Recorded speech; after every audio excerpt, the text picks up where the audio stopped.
अस्सलामुअलैकुम। मैं अवैस आपका computer instructor.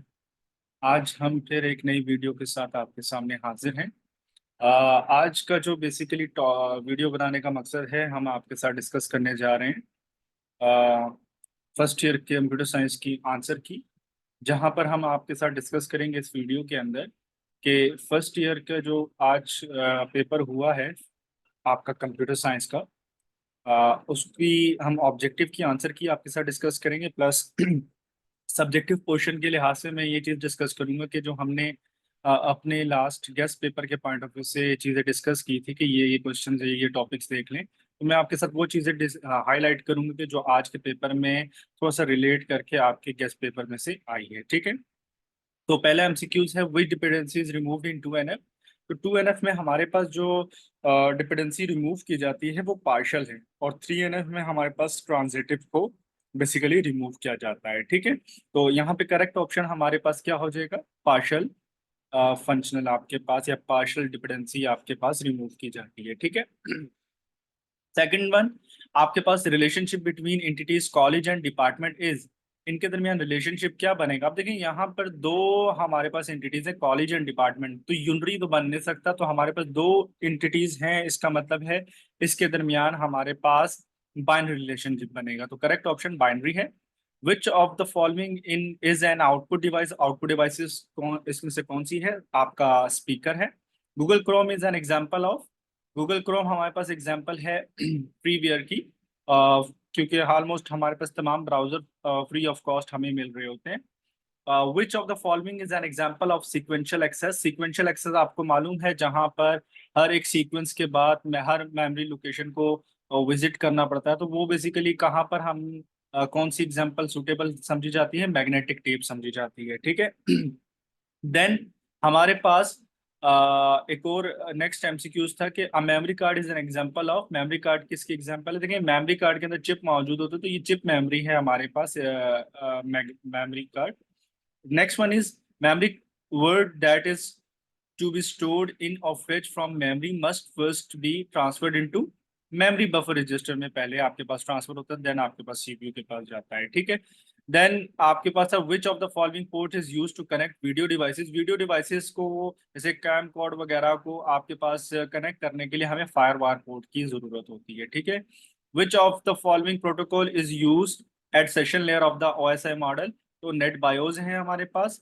The IP address 172.6, ये आपके पास एक आईपी एड्रेस गिवन है, किसकी एग्जांपल है, कौन सी क्लास से बिलोंग कर रहा है। तो पहला ऑक्टेट देखें तो हमारे पास पहला जो ऑक्टेट है वो बिलोंग कर रहा है क्लास बी से, क्योंकि अगर आपको मालूम हो तो क्लास बी का जो आपके पास फर्स्ट ऑक्टेट की जो रेंज है वो है 128 से लेकर 191, तो हमारे पास ये क्लास बी से बिलोंग कर रहा है। टीवी रिमोट एग्जाम्पल किसकी है, इंफ्रारेड की है। Which of the following refer to the minimum number of times an instance of one entity associated with the instance of related entity? तो मिनिमम जो है वो मोडालिटी होती है, मैक्सिमम कार्डिनलिटी होती है। ठीक है, तो मिनिमम पूछा है तो मोडालिटी है। Which of the following is used in a relationship between tables whose values match with the primary key in another table? तो फॉरेन की होता है, जो कि एक टेबल में प्राइमरी के तौर पर एक्ट करता है, तो दूसरे में फॉरेन की के तौर पर एक्ट करता है। ठीक है, तो ये हमारे पास था ऑब्जेक्टिव। आगे मैंने आपको कहा था सब्जेक्टिव में हम वो पार्ट डिस्कस करेंगे जो कि आपका मेरे गेस्ट पेपर से रेलिवेंट आया था, आपके उस टॉपिक से मिलता जुलता आप कह लें कि आया था, पार्शली हो या फुल्ली हो। ठीक है, देखिए एग्जैक्टली डिट्टो जो मैंने क्वेश्चन मेंशन किया था वो लाजमी नहीं है कि वही आया हो, लेकिन वो टॉपिक जरूर आया है। ठीक है, तो जैसे हम यहाँ डिस्कस करें तो आपके पास ये जो जितने भी मार्क लगे हुए हैं क्वेश्चंस, आप इनको देखें और गेस्ट पेपर को भी देखिएगा, आपको खुद रिलेट करेंगे कि हाँ जी ये आपका गेस्ट पेपर में से आया था। जैसे यहाँ पर डिफरेंशिएट बिटवीन ओपन सोर्स और लाइसेंस सॉफ्टवेयर, मैंने वहाँ टॉपिक मेंशन किया था कि लाइसेंस, ओपन सोर्स, फ्रीवेयर और शेयरवेयर, इस टॉपिक से रेलिवेंट क्वेश्चन आ सकता है। ठीक है, तो अब इस टॉपिक से आपके पास डिफरेंशिएट का क्वेश्चन आया एग्जाम्पल के साथ, तो ये हमारे पास था। हाँ, मैंने एस रैम और सॉरी एस रैम और डी रैम से रेलिवेंट डिफरेंशिएट दिया था कि डिफरेंशिएट पूछा जा सकता है। यहाँ पर इन्होंने कंपैरिजन ही पूछा है, लाइक एक किस्म का कि आपके पास कौन सी मेमोरी फास्टर होती है, उसकी रीजन बतानी है आपने यहाँ पर। ठीक है, इसके अलावा अगर हम बात करें मैंने आपका लॉन्ग क्वेश्चन के अंदर आपका टाइप्स ऑफ नेटवर्क दिया था on basis of geographical area.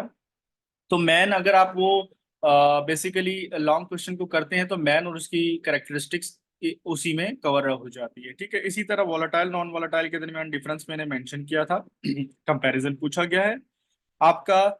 Formatting मैंने कहा था, फॉर्मेटिंग के लिहाज से क्वेश्चन मेंशन किया था, फॉर्मेटिंग पूछी कि लेकिन बहुत सिंपल वे में पूछी कि पेपर अगर ओवरव्यू देखा जाए तो बहुत सिंपल पेपर था आज का। इसमें आपने बताया था नंबर ऑफ ऑपरेंड्स कितने यूज होते हैं इसके अंदर, जीरो एड्रेस के अंदर, वन एड्रेस के अंदर और टू एड्रेस के अंदर। जैसे अगर मैं एक छोटी सी एग्जांपल से आपको यहाँ रिलेट करूं कि जैसे जीरो एड्रेस है तो जीरो एड्रेस के अंदर हमारे पास सिंपल ऑप कोड होता है, ऑपरेंड नहीं होता, तो यहाँ हम लिख देंगे जीरो। ठीक है, वन एड्रेस के अंदर वन ऑपरेंड होता है, टू एड्रेस के अंदर टू ऑपरेंड होता है। एग्जाम्पल लिखनी थी, आप जीरो एड्रेस की लिख सकते थे स्टॉप, वन एड्रेस की लिख सकते थे आप जंप की, और टू एड्रेस की लिख सकते थे ऐड, सब्ट्रैक्ट, मल्टीप्लीकेशन वाले के लिए मल लिखते थे, तो ये एग्जाम्पल लिख सकते थे। ठीक है, इसी तरह ईआरडी के लिए रेलिवेंट मैंने आपको बताया था कि अनसीन क्वेश्चन आते हैं तो अनसीन क्वेश्चन ही पूछा जाता है नॉर्मली। ठीक है, तो मैंने एग्जांपल सिर्फ मेंशन की थी कि फॉर एग्जांपल इस तरह का क्वेश्चन पूछा जाता है।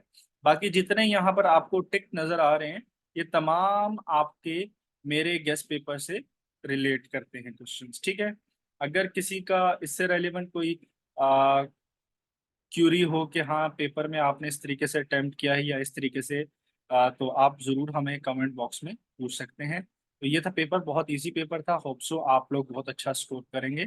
गुड लक, अल्लाह हाफिज।